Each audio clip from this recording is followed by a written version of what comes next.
اور پھر یہ میں ایک جملے کی اصلاح کرتا جاؤں. یہ ایک جملہ چلتا ہے نا، love for all hate for نن.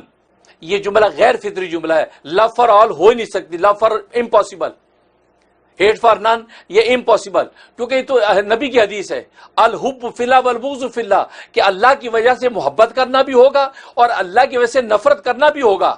تو نفرت محبت دونوں آپ کے جذبات ظاہر ہوں گے، یہ دونوں چیزیں ظاہر ہوگی. آپ لو فار آل کا یہ جملہ یہ کہنے میں خوبصورت ہے لیکن اس کی کوئی حقیقت نہیں ہے.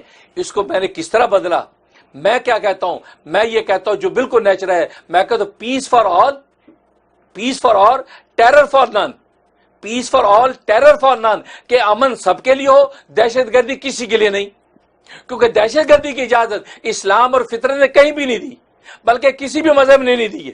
لیکن نفرت کی اجازت قرآن نے بھی دی ہے، کس سے کرنی ہے کس سے نہیں کرنی، اور حدیث نے بھی دی، نبی نے کر کے بھی دکھائی، کسی سے نفرت کسی سے محبت نبی نے کی بھی. لیکن یہ دہشت گردی جس کو کہتے ہیں وہ کسی کے لیے اجازت نہ دی گئی اور نہ آج تک کوئی دیتا ہے.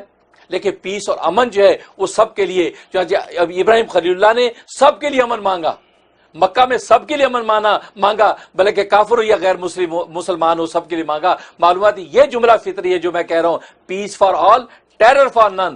جب اس کو بڑھائیں گے یہ انشاءاللہ بلا قید آپ اس کے اندر محنت کر سکتے ہیں. لیکن یہ کرنا کہ love for all hate for none, یہ کر کے آپ جو ہے وہ غیروں کو اپنا بنانے کی کوشش کر رہے ہیں، نتیجہ کہ اپنے آپ کے بغل سے بھاگ رہے ہیں. تو گویا کہ آپ اس کے ساتھ جو ایثار کا معاملہ کر رہے ہیں اور یہاں عدل بھی نہیں ہو رہا ہے.